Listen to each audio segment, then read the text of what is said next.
Hello, I'd like to get this webinar started. I've just waited a few more minutes just for some latecomers to arrive, but I think we may as well get started now, as I think most people who have registered have arrived at this point. So my name is Gerard Curtin. I'm the CEO of PixAlert, and I'd like to welcome you to this webinar this afternoon, or depending on which part of the world you're from, it's possibly good morning, because I know we've some people in from the US as well. Just a very quick bit of housekeeping. The webinar should last possibly between 30 and 40 minutes. All the attendees are muted, as you probably have guessed by now. But if you have any questions, I'd like you to raise them, please, through the Ask Question panel on the right-hand side of your screen. That control panel enables you to raise questions with me, and I will try and address those towards the end of the presentation and try and see what comes up there. So in today's presentation, I'd like to talk about cardholder data discovery and the effect of that on scoping. So you're all aware that there's a new version 3 of the PCI standard that's come out at the beginning of this year. And this webinar, I'd like to go some of the changes that have been made to that standard and discuss the impact of these on achieving and maintaining PCI compliance. I guess we also have a hidden agenda about promoting PixAlert. So we're a company that specializes in the area of data and image discovery. And in this webinar, we're talking specifically about Auditor product for cardholder data discovery. So for the next 30 minutes or so, I'd like to focus on defining the scoping of a PCI audit and the current best practice in this area. So here's something you already know, as I've just mentioned, but it's interesting to read the information that was released by the PCI Council along with these changes, where the version 3 was really focused on making PCI compliance part of business as usual security. So they look specifically at in-house vulnerability assessments, at password policy and management, manage the evolving malware threat, and requirement 12 in relation to policies and procedures. And so a number of these changes are centered around the verification of the scope of the audit, and these are the ones that I would particularly like to focus on today. I want to highlight the importance of accurately defining the scope and how this can be incorporated into business as usual security and general data protection activities. So when talking about scope, I think we need to go right back to the beginning of the standard and look at what's termed Requirement 0 and look at what it has to say on the topic, because this sets the tone for a number of the changes that have been made to Requirements 1 to 12. And to look at these individually, these next bullets are text taken directly from this section of the standard. It talks about confirming the accuracy of the PCI scope, identifying all location and flows of cardholder data. It talks about identify and document the existence of all cardholder data in the environment, verify that no cardholder data exists outside the environment, and that if you do find it anywhere, that it can be securely deleted from those areas, and then that all this can be documented and documentation can be retained. And these particular phrases that are in the initial part of the standard and what's termed Requirement 0 reflect directly on further requirements that appear later on in the document, and I think they really set the tone for a lot of the changes that have been made. So to go through, I guess, some of the individual requirements changes, we have Requirement 1, where it talks now about the need for a diagram, a flow chart of all cardholder data flows, and this is done through interview and investigation work. But it also, you want to ensure that everywhere that the cardholder data exists matches a flow in your flow chart. So by scanning and understanding where cardholder data exists on your network, you can then understand and be sure about the accuracy of your cardholder data flows as you draw up your diagram. Because anywhere you find data, you need to be able to explain how the data got there, and either it got there because it should, or it got there through some means that needs to be remediated and fixed. In Requirement 2, because directly leading on from this, it talks about the need for an inventory. So once you've got your data flows arranged and clarified, you're in a much better position to lay down an inventory of all the systems that carry or transmit cardholder data throughout your network. So again, the cardholder data discovery and understanding where cardholder data exists on your network will help you to do this accurately and ensure that it covers all the different aspects of where cardholder data might be in your network. Requirement 3, leading on, is really the biggest, I guess, requirement in relation to the protection of cardholder data very specifically. It has very specific requirements around cardholders in numbers themselves, how they're stored, what should be stored, what shouldn't be stored, where it can be stored, and so on. And this, again, is the most important part probably of the standard, and understanding where all your cardholder data exists on your network is central to being able to meet this particular requirement. So the audit ensures that all data stores are monitored, and this includes pre-production environments, test environments, and ensure that no live data has been stored anywhere on your network. And this also fits in with requirement 6.4, which talks specifically about auditing of the test environment and how data is stored and managed there. Requirement 4 has got some requirements in relation to the transmission of data, and I guess the most common method of transition is by email. So again, needing to understand what data is being transmitted by email, if cardholder data exists in your email servers, and if it's being stored in the email servers or in archives of your email server is very important, again, in understanding the entire scope of your PCI audit.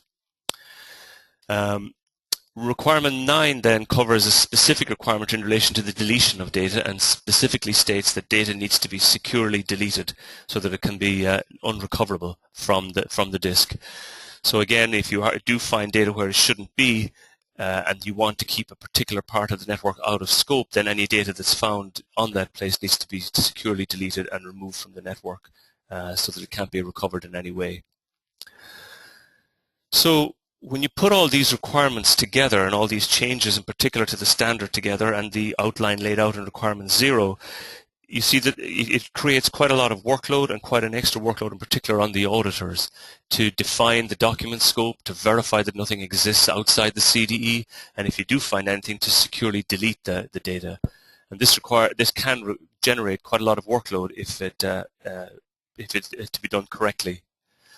And I guess the reason for doing it really relates to the risk that is associated with not doing it correctly. And some statistics, I guess, around that, particularly a recent Nielsen report shows that card fraud has risen, significantly year on year for the past 10 years, and this is continuing to rise. So I guess it's no news that card data is a particular type of data that is sought after by criminals and by people who want to take it from your systems, and so the protection of that data is very important. Another great source, I guess, of cardholder data and PCI auditing is the Verizon report. And in the most recent one, in Verizon report, it speaks specifically about how 2/3 of the data breaches involve data at rest within the organization. None of the data breaches involve data in transit that they investigated. They say elsewhere that card data is sold for around €3 to €30 each, and each card can be copied and reproduced several times.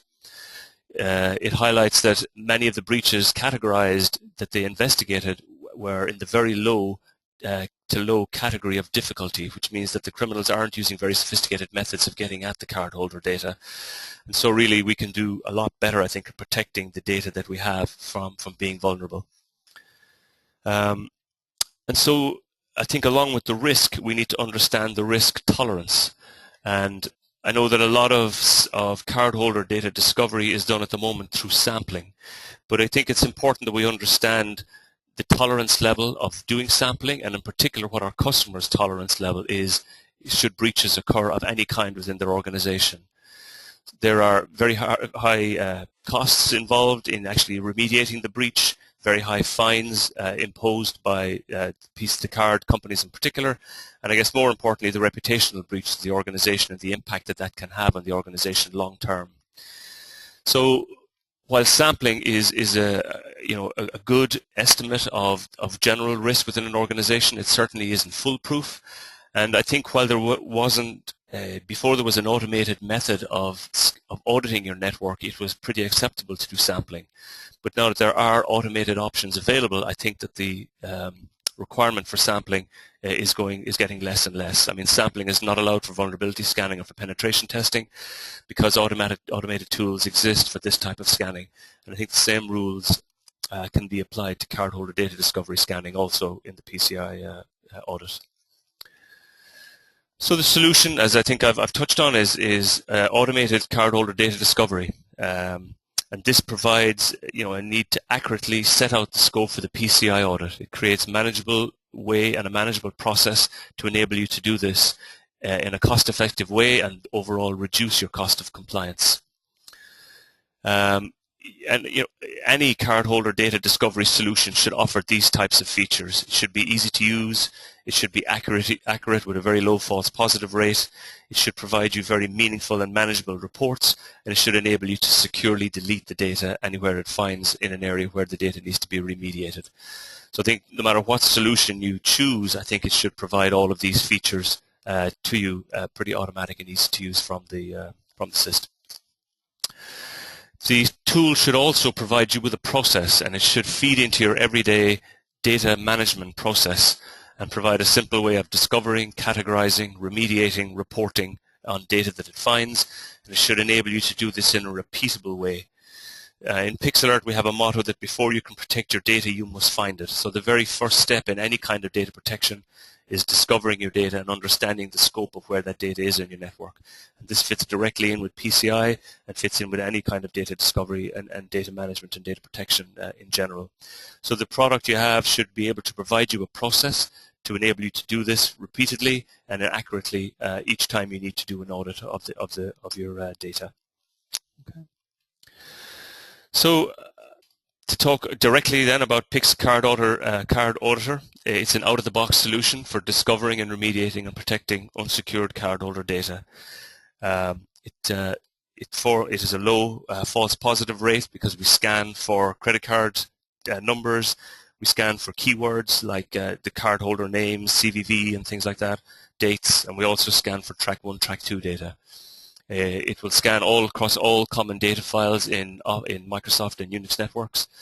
It will automatically generate reports and enable those reports to fit into your report on compliance.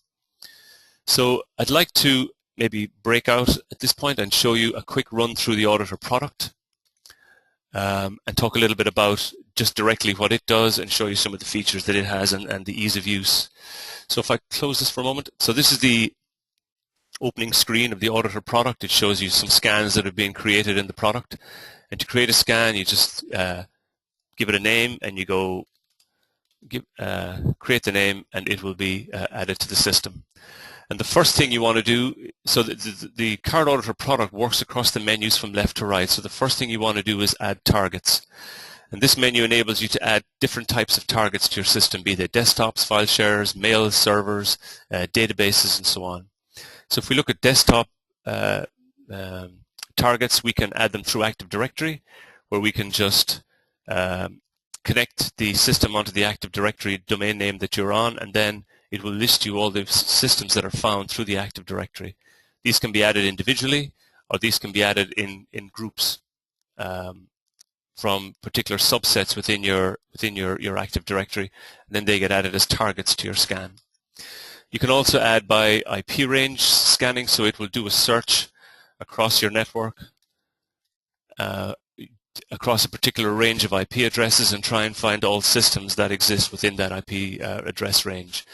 And this enables you to get a much fuller inventory list of all the systems that exist within that particular subset of your network, and enable you to ensure that when you do an inventory report, you can understand exactly what data which inventory systems are there, and if any credit card information is found in any of these systems, then it can be reported upon very, very quickly. Okay, so each of these, can be added as targets to the system. Okay. To add share drives, we just literally pull up the share drive, put in the server name that we want to look for, and it shows you all the share drives that exist. And again, each of these can be added, or you can nest down to find particular subdirectories within these share drives, or you can add the whole lot as one target and the whole thing will be scanned. Okay, so each of these are added as targets to the system. Now, I'm not going to go through a scan here because it would take too long, but if I go back through one I prepared earlier, you will see some targets here that have been scanned. Here's another one here that I ran earlier some weeks ago, which is scanning some targets as well of different kinds. There's some Novell networks and Lotus Note mailboxes and so on. And it shows you the different kinds of data that you can scan for. Once So just once you've set up the targets to start the scan, you literally just go to the Actions tab and hit Scan, and the system will begin to scan the data. And once it's finished, it will begin to generate. It will enable you to generate a report. So if we look at some of the data in some of the reports or scans that we have done in the past, you will see the type of report that the system can generate of the data that it's found. So this is it generates the report automatically out of the system for the scans that you select. And then you can begin to look through the type of data that you have found. So here you will see just a summary of the type of data that it has searched for. And then you will begin to see some of the statistics from it. So these are the scan names, and here are the statistics of that scan, the amount of data it scanned, the files that it scanned, then the number of incidents of credit card numbers, track 1, track 2 data, or keywords that it found within the system. This is tar detected by type, so whether it was on desktops, on file shares, in email, and so on. It shows you a breakdown by description of the number of cars that was found. Here are the owners of people, the owners of the files or the email in which data has been found. And then here's a very detailed breakdown of the data that has been found within the system. So it shows you for each target, it gives you a list of each particular file within that target where data has been found. So if we can, then you can also export this data to CSV, in which case you will get it into a CSV file. Actually, if I have one here earlier. And it will enable you to export that data out and get all the data. So everything you see in the report and much more is contained in here. So you've got the creation dates of files, the last access dates, the owners, the different types of credentials that were used, the source of the data, and so on, and a target or a path, obviously, to where the data has been found. This enables you to roll this into other reports that you may have and other parts of your PCI auditing, and gives you much more detail on what you may need. Okay. So that's a flavor, I think, of what the report is like. Once you have decided on the data that you want, that you have found, you can then begin to remediate that data. So if we look at, this is a list of the files that have been found within this scan that contain credit card information. And we can decide to remediate that by removing it from the location and where it was found. We can also decide to filter it. We can say, I just want to look for the ones that would categorize as a severe breach, and I just want to filter those instead and just delete those ones or remove them. And so you can select those files and then begin a delete process. And as part of that, you can save those files in encrypted form into a quarantine location.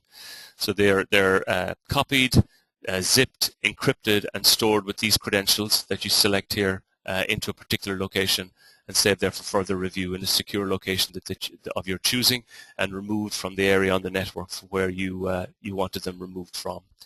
So that enables you, and the removal of the data is done by secure means, so the data is overwritten by the system and resaved and then deleted off the network from where the data has been found. So some steps are taken to ensure that the data cannot be recovered from the system. Okay. Okay. So that really is all I wanted to show, I think, on the network or on the product itself. So going back here, I just wanted to, I guess, talk through maybe a little bit about some customer feedback that we have received from customers in the past while in relation to using the product. I think one of the largest audits we were involved in was with a large insurance company, a global insurance company. They have offices across 27 countries, and they had something like 32,000 users that they needed to audit for PCI, and they also did some other data auditing as well in parallel with it using the system. So the results showed quite a lot of cardholder data had been permeated, I guess, throughout their system, and in particular throughout their email. And when they reviewed it, they were able to see that emails with credit card details were built into the business process, as in people were using emailing of data as part of the certain steps within their process to share data with other colleagues for different reasons. And clearly this was inappropriate use of the data. People, risk people were not aware of, and compliance people were not aware that data was being used in this way and that email was being transmitted in this way. And so a lot of the remediation of this required changing their business processes and rewriting their business process to ensure that this data wouldn't be transmitted by email again. They also had inappropriate storage of credit card details on desktops and things like that that they were able to highlight and then over time remediate. And in subsequent scans that they ran every 3 to 6 months, they were able to see improvements in this and continue to redo their processes until such time as the problem was eliminated and checked. We also, I guess, see the most common types of places we see where credit card data is found, can be in unsecured databases, probably very commonly in test and marketing departments where live data is being used in test and marketing departments for reasons that aren't necessary. I think so. So there's general misuse of data for all the right reasons, but data can be left exposed in places that are well outside the cardholder data environment, and so the auditing across all aspects and all parts of the network is very important to ensure that the full scope of the audit is correct. Just finally, some quotes, I guess, from a customer from last year that we got, who were OSN, who were a Middle Eastern cable TV company, who were very happy with the audit that they did, in particular in relation to running the audit themselves before they got into QSA to run the final audit, where they were able to save on expensive resources, were able to ensure that their audit passed much quicker, and were able to highlight failure in internal policies for the handling of sensitive data throughout the organization. So once they were able to fix that, they were able to get and maintain compliance much quicker. Okay. So that's really what I wanted to talk about today. We're pretty much bang on schedule. I was going to take some questions here. I've got a question here that says, approximately how long would it take to scan through 1 gigabyte of data? A gigabyte of data, it varies, I guess, on how you approach it, but a gigabyte of data would take probably in the region of an hour, possibly, to get through, I would imagine. A lot of that depends on the quality of the network and the number of CPUs that you have and the size of the data doing the scanning and so on. But certainly it would be in that order of magnitude on a reasonable system. Another question here is, do you scan email? Yes, we scan live email. We can scan Exchange and Lotus emails live. And we scan those as a client through the network. So we again create multiple instances and multiple threads of scanners which can scan across the data in parallel and discover the data there. That's that one. And just one final one here. Does cardholder data discovery remove the need for interviews? No, I would say. I would think that cardholder data discovery does not remove the need for interviews. I think cardholder data discovery is an extra tool that can be used by auditors to ensure the accuracy of the information that they're finding and ensure the thoroughness of the audit that they're doing. So interviews certainly direct people for all sorts of other reasons towards particular areas to find non-compliance systems and non-compliance processes. But I think that would continue to remain whether or not one used cardholder data discovery. Okay. Actually, a new one just came in here. Andrew, what credentials are used to access nodes, drives, and data? Well, the credentials are put into the system. If I go back to the product here, credentials are added to the system through the. Let me see if I can find the right place. So here we can add the credentials that we want to use for scanning. So we can use the logged on user if the logged on user has adequate credentials. Otherwise, we can add new credentials to the system that can be put in by the system administrator, and the credential information is then stored encrypted in the system database and is never viewed by the operator of the system. But somebody within the organization, some system administrator within the organization, has to give auditor the access it needs to audit the data that it wishes across the servers and desktops and file share. So that would be some level of super user access within the system, and that is put in here through these screens here and can be used then when setting up a target subsequently. Another one new one here from Andrew again. Sorry, how how CHD is discovered within images and screenshots. Yes, so we have the ability to do optical character recognition in the system. So again, in the scan settings, it enables you to, the system will automatically find any image and will scan through that image for credit card information. Optical character recognition isn't as accurate as scanning data, so the rules we use are much looser and laxer. So we don't look for full numbers, we don't look for full pans, we don't do a LUN check when we're doing optical character recognition scans on documents. We're trying to find documents that may be suspect, and from there we would then review the data to be able to see what's there. So at all times, actually, in the system, you can review the results that you have. So you can see here, these are the results that have been found in this scan that we were looking at on the report, but you can review this data through the system here and look at the kinds of data you can found and look at where images or where credit card numbers or keywords have been found. So this one here shows you there's card numbers. You'll also notice that we put asterisks in the middle of the card numbers. That is because we at no time do we store card numbers, full card numbers in our system. When our scanners find card data, we map out or hash out the middle of the card number before we store it in our system, so we don't become a method of searching and looking for cardholder data across a network. But this enables you, this system here, or this part of the system enables you to review the documents that you have found and ensure that the accuracy of the system that you've found. So it enables you to randomly pick ones and ensure that the system has found valid credit card numbers and so on. Another point actually I'd like to show here is in the settings it enables you to set up schedules. So the system by default will do continuous scanning, but also it can be set up to do out-of-hours scanning, so that from 5 o'clock in the afternoon until 6 o'clock in the morning, Monday to Friday, it will just it will just scan for it will just run the scans, and after that, beyond that, it will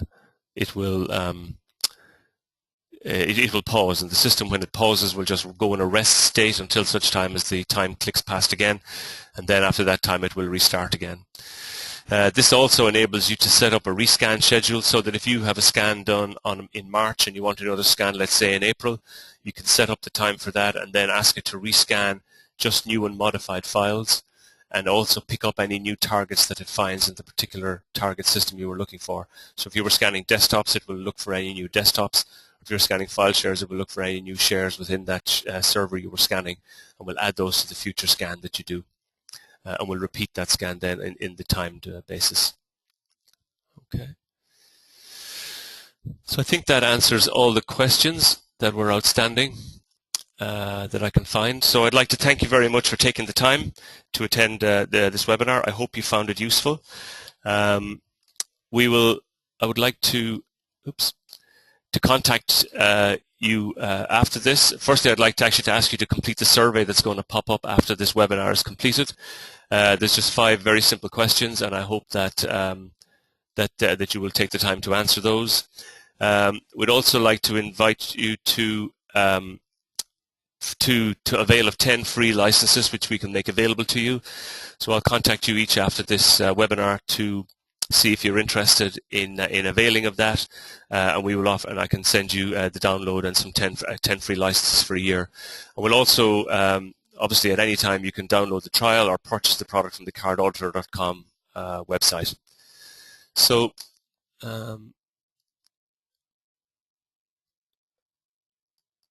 I'd like to thank you again for your time. These are my contact details if anybody would like to contact me after this, but I will reach out by email to you, and hopefully if this has been interesting for you, we can begin a conversation, and ultimately you will find that interesting. So I'd like to thank you again and wish you a pleasant day. Thank you very much.